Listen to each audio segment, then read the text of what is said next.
ভিত্তিতে আবদ্ধ হলাম। কোরআনে আল্লাহ তাআলা ইন্নামাল মুমিনুনা ইখওয়া, মুমিন শব্দের মাধ্যমে আমাদের এই বন্ধনের ভিত্তি সম্পর্কে সুস্পষ্ট বর্ণনা দিয়ে দিয়েছেন। আল্লাহ তাআলা বলে দিচ্ছেন, তোমাদের মাঝেই যে ভ্রাতৃত্বের বন্ধন তৈরি হলো, খুব ভালো করে খেয়াল করেন, তোমাদের মধ্যে যে ভ্রাতৃত্বের বন্ধন তৈরি হলো, এই বন্ধনের ভিত্তি হচ্ছে মুমিনুন শব্দ থেকে স্পষ্ট হয়ে যায় ঈমান। বন্ধনের ভিত্তি কি? আরো জোরে বলেন। আরে কথা বলেন না কেন আপনারা? দুর্বল? আপনারা কি দুর্বল?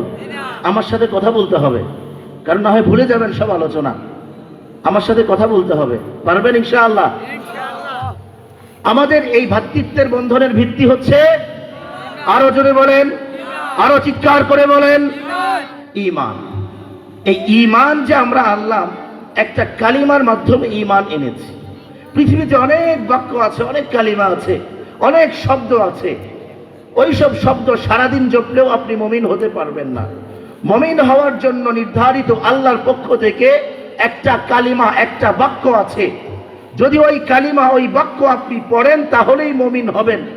এর বাইরে যত কালিমা আছে, এর বাইরে যত বাক্য আছে, যত শব্দ আছে, সারাদিন কিয়ামত পর্যন্ত জপলেও আপনি মুমিন মুসলমান হতে পারবেন না, ভ্রাতৃত্বের বন্ধনে আবদ্ধ হতে পারবেন না।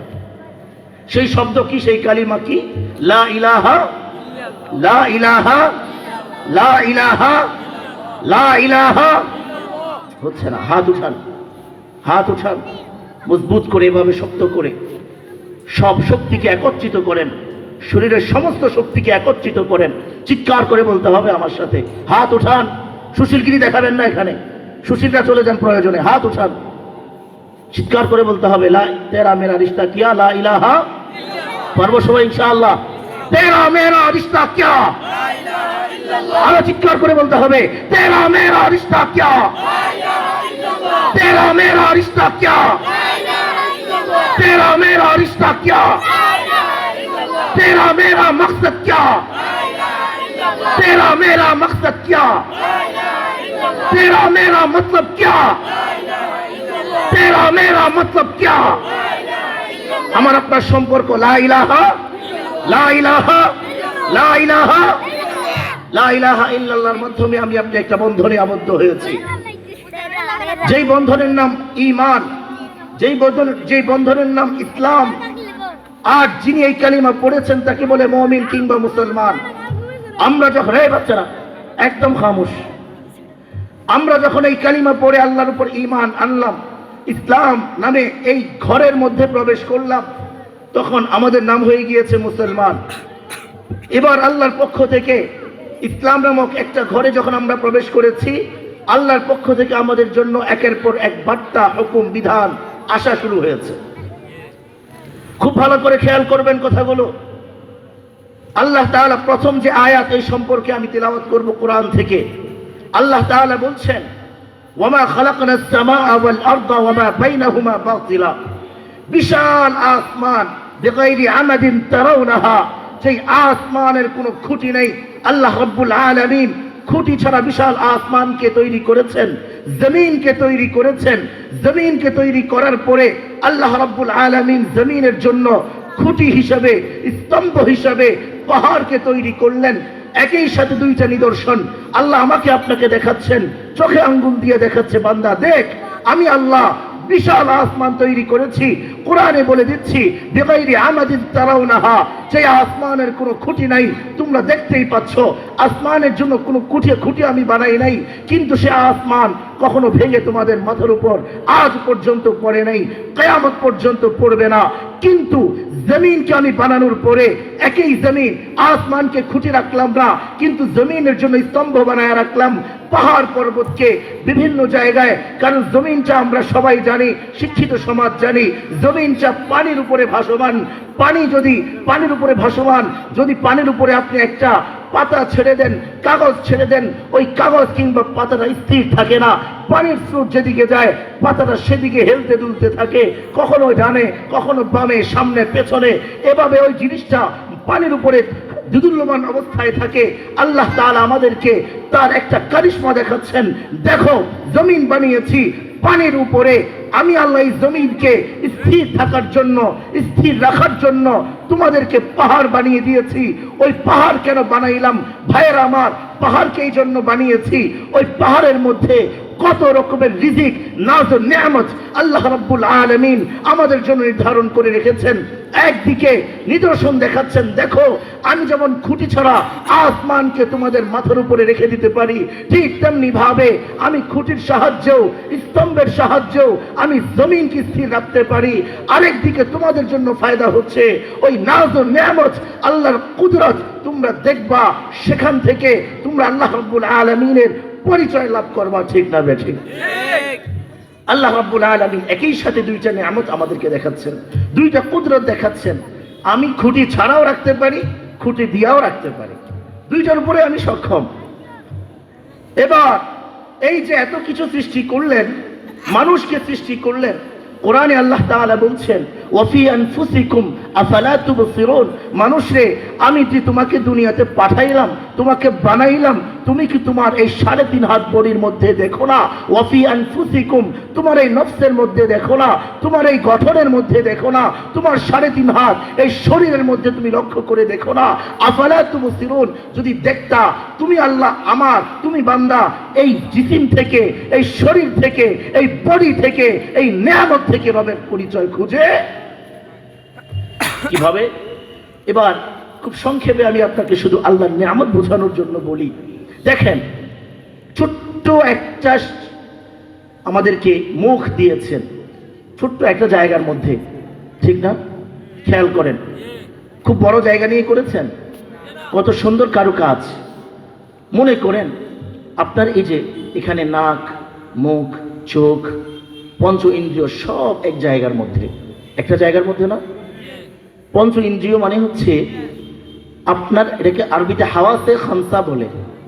পঞ্চ ইন্দ্রিয়, আপনি যদি কোনো একটা জিনিস খেতে চান, এই জিনিসটা আপনার খাদ্য না অখাদ্য, খাবারের উপযুক্ত না অনুপযুক্ত, খাওয়া যাবে কি যাবে না, এই সিদ্ধান্ত আপনাকে আপনার হাত দেয়?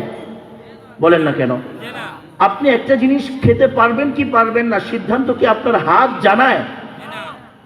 আপনার পা জানায়? পেট, অন্য অঙ্গ প্রত্যঙ্গ? এই সিদ্ধান্ত আপনাকে দিবে আপনার পঞ্চ ইন্দ্রিয়।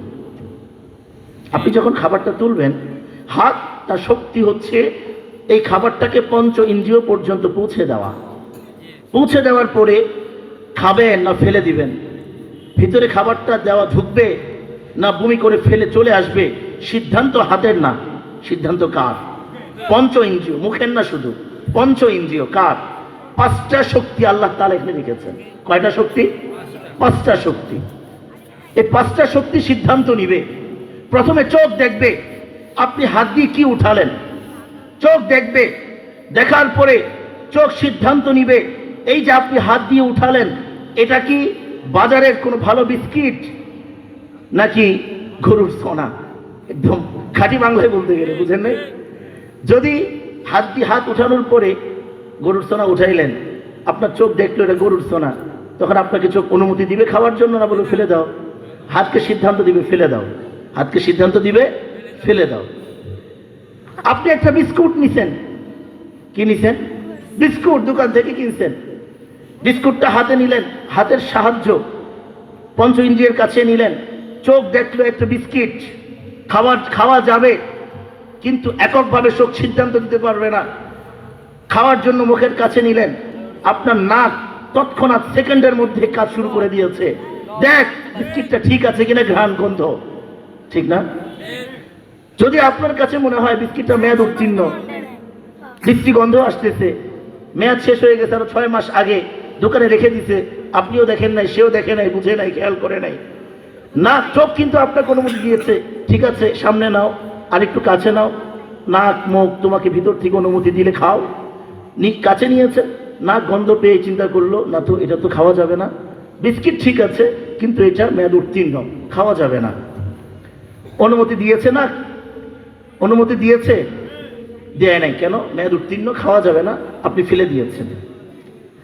সব ঠিক আছে, গন্ধ ঠিক আছে, ঘ্রাণ ঠিক আছে, খাবারের যোগ্য এটা, মুখে দিয়েছেন, কোনো কারণে আপনার স্বাদ আপনার মুখ গ্রহণ করতে পারতেছে না, জিহ্বা স্বাদ গ্রহণ করতে পারতেছে না, অনেক বেশি তিতা মনে করেন, অনেক বেশি কটা, টক, মুখ গ্রহণ করতেছে না, তখন ভিতরে যাবে না ফেলে দিবে? খেয়াল করেন, কথাগুলো খুব ভালো করে বুঝেন, আল্লাহ নিয়ামত বুঝাচ্ছি। এইবার দেখেন, এই যে ছোট্ট একটা জায়গার মধ্যে আল্লাহ তাআলা আমাকে আপনাকে চোখ দিয়েছেন, নাক দিয়েছেন, মুখ দিয়েছেন, পঞ্চ ইন্দ্রিয় শক্তি দিয়েছেন, যেই শক্তি একটা খাদ্য অখাদ্যকে মুহূর্তের মধ্যে, সেকেন্ডেরও আগে সিদ্ধান্ত দিতে পারে খাওয়া যাবে কি যাবে না। একসাথে মুখে তুললেন, আপনি মুখের কাছে নিলেন, খাবেন, মুহূর্তের মধ্যে আপনাকে চোখ, নাক, মুখ, ভিতরের পঞ্চ ইন্দ্রিয় সিদ্ধান্ত দিয়ে দিবে খাওয়া যাবে কি যাবে না। যদি মনে করেন, উদাহরণস্বরূপ মনে করেন, যদি এটা না হয়ে আল্লাহ তাআলা নাকটাকে মনে করেন মাথার পিছনে দিতেন, পারতেন না? এই যে এখানে দিয়েছেন, না দিয়ে কোথায় দিতেন? মাথার পেছনে। তাই বুঝতেছেন নি কথা ভাইয়েরা? আল্লাহ তাআলা মুখটাকে মনে করেন এখানে না দিয়ে আল্লাহ দিতেন পেট, যেহেতু মুখ দিয়ে খাবার খেলে পেটে যায়, আল্লাহ পেটের ধারে কাছে নিয়ে দিতে পারতেন, যে খাবারটা তো পেটে যাবে, পেটের পাশেই মুখটা রাখি, পারতেন না? মনে করেন রাখলেন। আল্লাহ তাআলা আপনার এভাবে নাক, চোখ এগুলাকে এক এক জায়গায় এক একটা ফিট করে দিলেন, এখানে না দিয়ে। পারতেন, তিনি চাইলে পারতেন, পারতেন না? পারতেন কিনা? গত পরশুদিন দেখেছি পত্রিকায়, এক ভাই, তার নাক এক, কান, কান একটা এখানে নাই, কানের জায়গায় নাই, কোথায়? পায়ে। কেউ দেখার কথা হয়তো বা, কান একটা এখানে নাই, ওই কান চলে গেছে কোথায়? পায়ে। যাই হোক, তো বলছি ভাই, আল্লাহ চাইলে কিন্তু পারতেন আমার এই পঞ্চ ইন্দ্রিয়কে এক জায়গায় ফিট না করে এক এক জায়গায় ফিট করে দিতে পারতেন। তখন কি করা লাগতো? একটা জিনিসকে নেওয়া, হাতে নেওয়ার পরে ওই মাথার পিছনে নিয়ে আগে চোখকে জিজ্ঞেস করতেন, চোখ দেখ এটা কি, আগে দেখ এটা কি, খাওয়া যাবে কিনা। চোখ বলতো হ ঠিক আছে খাওয়া যাবে। এরপরে ওখান থেকে আইনা, মনে করেন পেট, আল্লাহ মুখটা আপনাকে পেটে দিত, জিজ্ঞেস করতেন দেখতো, হ্যাঁ। আবার এর আগে নাককে ঘ্রাণ, মনে করেন ঘ্রাণ দিত আপনার পিঠে, এক একটা এক এক জায়গায়। তখন কি মুসিবত হইতো চিন্তা করেন, হইতো কিনা? এই জন্য আল্লাহ রাব্বুল আলামিন কোরআনে বলে দিয়েছেন, ওয়াফি আনফুসিকুম আফালা তুবসিরুন, বান্দারে শুধু নিজের এই 3.5 হাত বডির মধ্যে দেখ আমি আল্লাহ কিভাবে 3.5 হাত বডিকে কত চমৎকার ভাবে যেখানে যেটা প্রয়োজন, যেভাবে প্রয়োজন আমি আল্লাহ ফিট করে দিয়েছি। কোনটা তোমার জন্য উপকারী, কোনটা অনুপকারী, সেটা মুহূর্তের মধ্যে ডিসিশন নিতে পারো, সিদ্ধান্ত নিতে পারো, সেকেন্ডের মধ্যে সিদ্ধান্ত নিতে পারো। এভাবে আমি আল্লাহ সবকিছুকে তোমার শরীরের মধ্যে ফিট করে দিয়েছি। এরপরে মনে করেন আমার আপনার ভিতরে অনেক পার্টস আল্লাহ তাআলা সেটিং করে রেখেছেন না, আছে কিনা? কোনো একজন ভাই দেখবেন অসুস্থ হয়ে গিয়েছে, কিডনি একটা ড্যামেজ, তাকে জিজ্ঞেস করেন একটা কিডনির কি দাম। কোনো একজন ভাই তার চোখ কোনো কারণে দৃষ্টিশক্তি কমে গিয়েছে, তাকে জিজ্ঞেস করেন চোখের কি দাম। কিছুদিন আগে আমাদের জুলাই যোদ্ধা এক ভাই, তার বক্তব্য শুনে চোখে পানি চলে আসছিল। তাকে জিজ্ঞেস করা হয়েছিল তোমার কি চাই, তোমার কি চাওয়া? বলে যে ভাই আমি তো জুলাই যোদ্ধা, যুদ্ধ করতে গিয়ে চোখ দুইটা হারায় ফেলছি, দৃষ্টিশক্তি নষ্ট হয়ে গেছে, আমার একটা পরম চাওয়া আমি যদি আমার মাটাকে একবার দেখতে পারতাম। কিছুদিন আগে মাকে দেখতাম, এখন মাকে দেখি না, যদি আমি কিছুদিনের জন্য আমার মাকে আবার দেখতে পারতাম। ওই ভাইকে জিজ্ঞেস করেন আপনার চোখগুলো কত দামি, আপনার চোখগুলো কত মূল্যবান, ওই ভাইটাকে জিজ্ঞেস করেন। এই যে দেখেন চোখের মধ্যে ছোট ছোট কিছু পশম আছে না, খেয়াল করেন না ভাই, ছোট ছোট কিছু পশম আছে না, এই পশমগুলোকে আমরা কেউ দামও দিই না, মূল্যও দিই না, জিজ্ঞাসাও করি না। এটা কোনো ডাক্তারও আজ পর্যন্ত আমি দেখি নাই যে চোখের এই পশমের জন্য ডাক্তার আছে। আপনারা দেখছেন এই বিষয়ে কেউ ডক্টর ডিগ্রি অর্জন করে না। আজকাল বিভিন্ন বিষয় নিয়ে ডাক্তার আলাদা আলাদা পাওয়া যায়, কিন্তু এটা নিয়ে কোনো ডাক্তার আমরা দেখি না। ছোট ছোট পশম কেউ দাম দেয় না। কিন্তু ভাই এই পশমগুলো যদি সাদা হয়ে যায়, যদি পশমগুলো সাদা হয়ে যায়, ডাক্তার থাকলে অবশ্যই স্বীকার করবেন, একমত হবেন। আমি জিজ্ঞেস করে তারপরে বলছি, যদি কারো এই ছোট্ট ছোট্ট পশমগুলো সাদা হয়ে যায়, এই পশমগুলো সাদা হয়ে যাওয়ার কারণে দৃষ্টিশক্তি কমে যায়, অথচ এটাকে আমরা কেউ দাম দিই। আমার বয়সী অনেক ভাই দেখবেন, যুবক, পুরা শরীর শ্বেত রোগে আক্রান্ত, চোখের এই পশমগুলো পর্যন্ত সাদা। দেখবেন এত পাওয়ারফুল মোটা মোটা গ্লাস লাগায়া, তারপরেও এমনি এমনি দেখে, দেখেছেন কেউ? এমনি এমনি দেখে, দেখছেন? দেখেন নাই? জিজ্ঞেস করবেন কেন? তার চোখ ঠিক আছে, কিন্তু চোখের যে এই যে মণি আর চোখের যে এই পাপড়িগুলো সাদা হয়ে যাওয়ার কারণে তার দৃষ্টি শক্তি কমে গেছে। ভাইয়ের আমার, আমরা অনেক কিছুকে আল্লাহ তাআলা এত নাজ নিয়ামত আমাদের এই দেহে রেখেছেন, অনেক কিছুকে আমরা আজ পর্যন্ত চিন্তাও করতে পারি না। এই জন্য বলছি, কোরআনে আল্লাহ তাআলা বলেছেন, ওমা খালাকনাস সামাআ ওয়াল আরদা ওমা বাইনাহুমা বাতিলা। এই যে বিশাল আসমান আল্লাহ তাআলা তৈরি করলেন, বিশাল জমিন তৈরি করলেন, মানুষ তৈরি করলেন, জিন ইনসান তৈরি করলেন। কোরআনে আল্লাহ তাআলা বলে দিচ্ছেন, কোন কিছুকে আমি আল্লাহ অনর্থক সৃষ্টি করি নাই। তাহলে প্রশ্ন আসে, আল্লাহ আপনি কেন সৃষ্টি করলেন? কি উদ্দেশ্য সৃষ্টির পেছনে? এবার কুরআনুল কারীমে আল্লাহ রাব্বুল আলামিন ইরশাদ করতেছেন, ওয়ামা খালাকতুল জিন্না ওয়াল ইনসা ইল্লা লিয়াবুদুন। প্রশ্ন আসে, কেন সৃষ্টি করলেন? অনর্থক করেন নাই, কি কাজের জন্য করলেন? আল্লাহ তাআলা জবাব দিচ্ছেন, আমি তোমাদেরকে সৃষ্টি করেছি, মানুষকে সৃষ্টি করেছি একমাত্র একমাত্র লিয়াবুদুন। কার ইবাদতের জন্য? কার দাসত্বের জন্য? কার আনুগত্যের জন্য? কার ইবাদতের জন্য? আরো চিৎকার করে বলেন, কার দাসত্বের জন্য? কার ইবাদতের জন্য? কার আনুগত্যের জন্য? শুধু আল্লাহ না, আরো কারো শরীক আছে?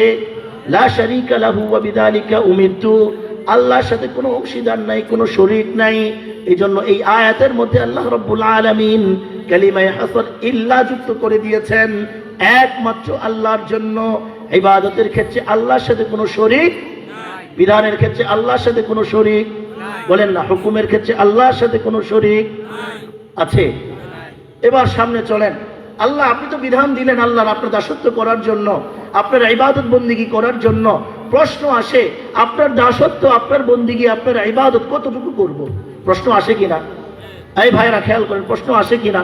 এবার কোরআনে আল্লাহ রাব্বুল আলামিন আয়াত নাযিল করে দিচ্ছেন, ইয়া আইয়ুহাল্লাযীনা আমানু দুখুলু ফিস সিলমি কাফা। হে ঈমানদার বান্দারা, তোমরা আমার দাসত্ব, আমার ইবাদত, আমার বন্দিগি কতটুকু করবা?